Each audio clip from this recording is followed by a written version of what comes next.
Hey, this is the T Tycoon Community Unity Now show. I'm here with my special guest, Ernest E. Brooks III. How you doing, Ernest? Hey, how you doing?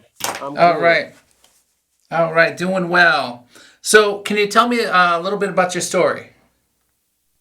Yeah, I had got locked up when I was in 2002. I was 26 years old, and I had a drug charge, and the feds indicted me in 2002 Hmm. for 50 grams of crack or more, and I was facing a life sentence, 10 years to life because of the amount of drugs I had. Um, I pled out in 2003 and received a 30-year sentence. All right. Was this in Illinois? No, this was in Wisconsin, Madison, Wisconsin. Okay, and where are you living right now? I stay in Milwaukee, Wisconsin right now. Okay, so you're in Milwaukee. So, can you tell us a little bit more about how you got incarcerated? I was living in the street life and I was selling drugs and the feds were they were watching me for over a year.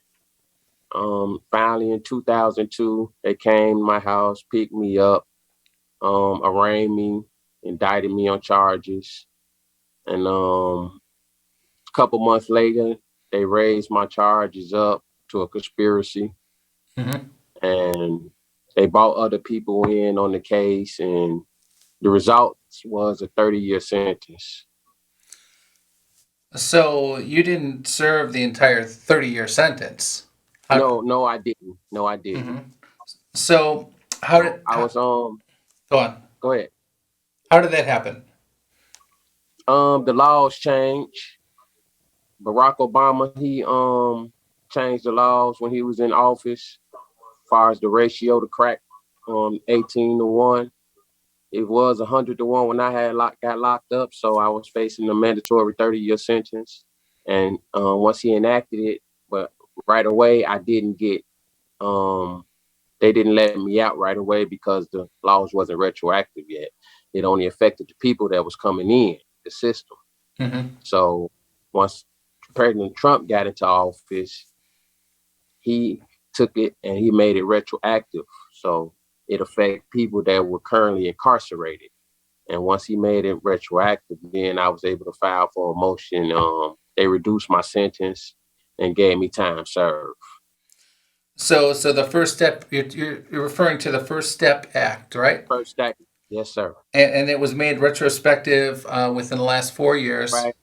and Yes, and yes, it sir. and it allowed you to get out early. Now, what is the difference between black people and white people getting arrested for the same offense?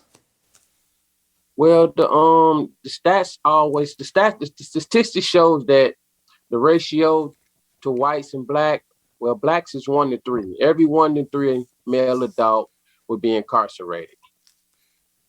Latinos, every 1 in 7, and whites is every 1 in 17.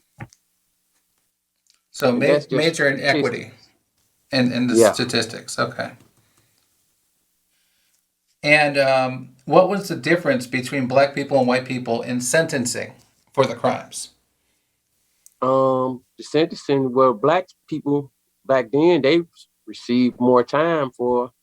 You might have a white person and a black person in with the same crime, and the white person they was getting less time for the same amount of drugs. So it was a disparity back then, and that's what made these people start coming to light and wanted to change the laws. Because black people they normally use crack, they Hmm. normally sell crack. White people they normally use cocaine, so that it was just disparity there, and the disparities was 100 to 1 ratio. So I can have 100 ounces of powder and get the same amount of time for 1 ounce of crack. And there's not much So of a difference between cocaine and crack. no, it's the same It's, drug. It's it's just yeah, you take cocaine and you cook it up. It's crack, but it's still cocaine. Well, it's the same drug. I mean, there's no difference. You're just adding baking soda to it. right. How much money does the federal prison system get per inmate? It's changed over the years, due to their budget. They have a budget, but it started off when I was in prison, 33,000, but it declined and declined and declined. I think right now it's like 27,000, 28,000 an inmate that they receive And how to much? clothe you, house you, feed Mhm. you, And how much and is stuff like spent for the per inmate for all of those how much is necessities? spent per inmate? Hmm. Not nowhere near no 28,000. They don't spend that much money to clothe because they only give you a certain amount of clothing, bed sheets and stuff, and that stuff ain't worth no 28,000. Especially when you got and you making the stuff yourself within the prison cells. Hmm. So, what are the differences among federal prisons, state prisons, and the county jail? Well, that could be a wide variety of range. Like the difference as far as staying in the prison, or the difference as far as the funding. The funding in particular. Um, I don't really know the difference between the funding in the Hmm. federal and the state and the county jail, but I know there's a difference because the living is different. Like the county jail is just within that particular county. So the funding for the county is different from the state.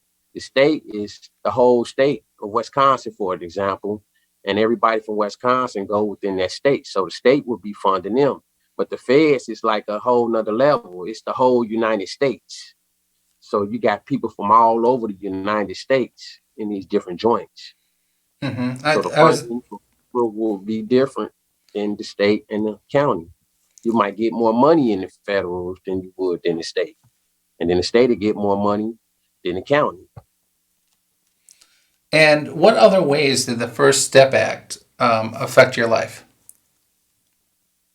Um, well, it helped me get released. So I was kind of like proud of that. You know what I'm saying? But there were other laws that came along, but and didn't help me. But that was like after 18 years, 6 months, which was my like how much time I did on my sentence. Um, the First Step Act, it didn't really help until it was made retroactive. So Hmm. it's like when laws get changed, they change laws all the time. But if it don't go retroactive, then it really don't help. Like I said, it wasn't until Trump made it retroactive that I was able to receive the benefit from it. And when you mentioned you were released from prison, you had a family support system to help. Can you tell me a little bit Uh-huh. about that for reentry? Well, when you get out of prison, um, if you don't have no one to help you, it's kind of hard. It's gonna be hard for you to adjust back to society. But by me getting out and having a strong support system, I was able to adjust and have a smooth transition back into society. And did Everybody don't have mhm. that support system, and it's important to have that. And did I didn't go your to the half. go ahead, go ahead. I was saying I didn't go to the halfway house, where the halfway house is like the supposed to help you adjust and get reacquainted back to society. I was just released back to society. So I'm like one in 1,000 people that's like get released back into society and then able to adjust right back to society. But having a strong support system to help you will help you be successful in reintegrate. And did your family help with your release advocacy efforts when you were after you were incarcerated? Yeah, yeah. People politic all the time for us to get out. But it's the government. You going against the government. You're going against all 50 states. You ain't just going against one state or one particular city. So, but they did what they could do. But once the law is the law back then. So there's no way to unless you change what you did finally. And are you active in helping other incarcerated individuals now? Of course. I mean, I met a lot of good people while I was locked up, and there are still a few people that I stay in contact with, and and just do the things for them that I know that I would have appreciated. Send pictures, and keep in contact, and just because it's a lot of people in there, man. A lot of good people in there that ain't never coming home, man, and they Hmm. just need it. I And was I was one of the mhm. fortunate ones to have a few good family members to support me the whole 18 years. So How is your life now? my life, and I'm living my best life right now. But I'm working. I ain't been out, only been out 11 months right now. And I'm working two jobs to it help keeps me busy, help keeps me out of trouble. Mhm. And I'm working two jobs to get my financial stability. And but life is great. I don't have no complaints, man. Thank you so much for God is interviewing with me good, today. I man. really appreciate it, and we want to know. We want to do an update with you. We want to know how things are going. This is Ernest E. Brooks III on D Tycoon Show Community Unity Now. Okay, thank you, man. You can have me. You got my information. You can contact me whenever, man. Oh, great, great. Do you have anything else that you would like to tell the people of the city of Chicago? Oh yeah, man. I just want to tell you, man, I'm from Chicago. I was born and raised in Chicago on the south side of Englewood, man. And the lifestyle that I live was, it I'd like to tell the people, man, that ain't the lifestyle to live, man. It cost me 18 years, 6 months of my life. You know what I'm saying? And that changed my life forever, man. When you get locked up, man, it's like you lose everything, man.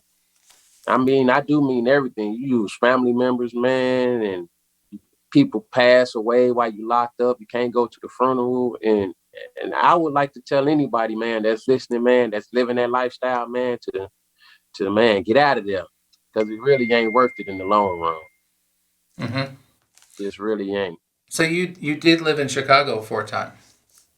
Yeah, I born and raised in Yeah. Chicago. All the way up until I moved to Madison in like when I was like 18 in 1992.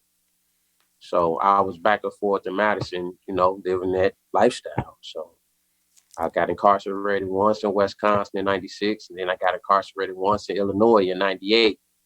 So, and then once I caught the federal case in 2002, I done 18 years, 6 months.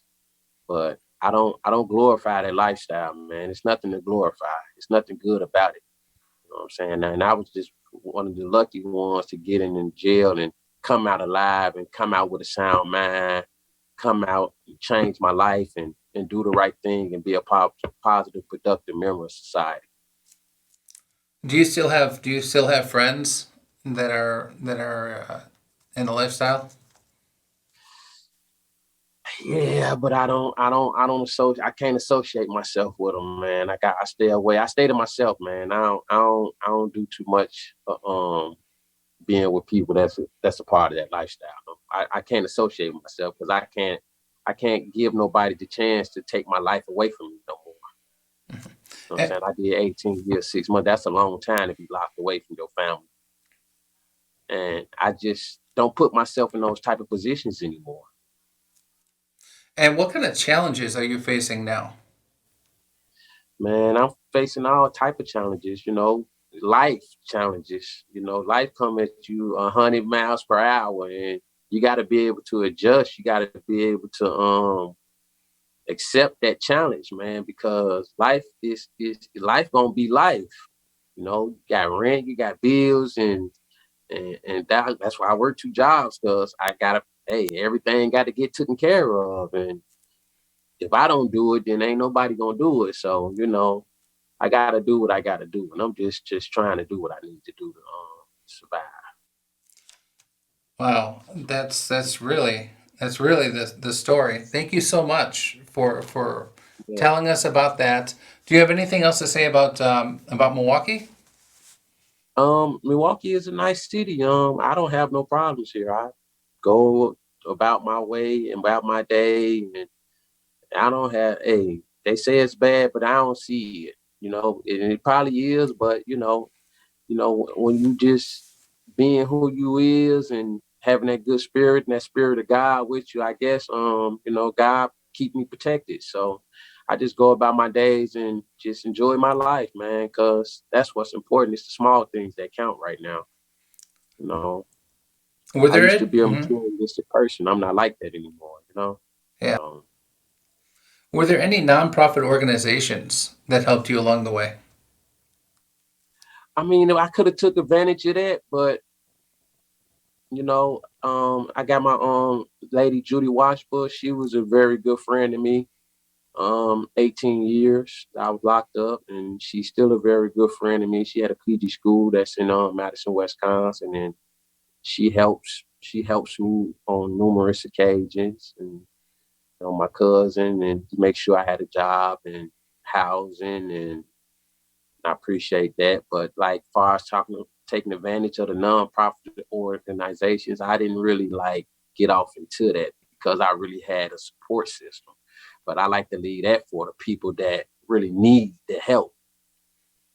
You know what I'm saying? Mm-hmm. Like once I'm like what I'm trying to do now is like in the next 6 months after I get myself together, I'm gonna go and join a boys girls club to volunteer, and I want to try to like reach out to the youth to stir them in the right direction. I have a story to tell, because I've been through it and I know what it's like. So if I can go and catch some youth at the Boys and Girls Club and catch them before they venture off into that street life, Mm-hmm. or if I can catch them before the judge decide they want to throw away the key and lock them up, or if I can catch them when they getting out of reentry, when they at the very lowest stage, detention centers before they actually go to prison. I would like to help out and just tell my story, and hopefully I could touch. If I could touch 2 out of 100, then I really did good. Mm-hmm. If I could just touch anybody and to have them change their life and show them like, well, this is okay. I live that lifestyle, but I'm having a better lifestyle living this lifestyle I'm living now.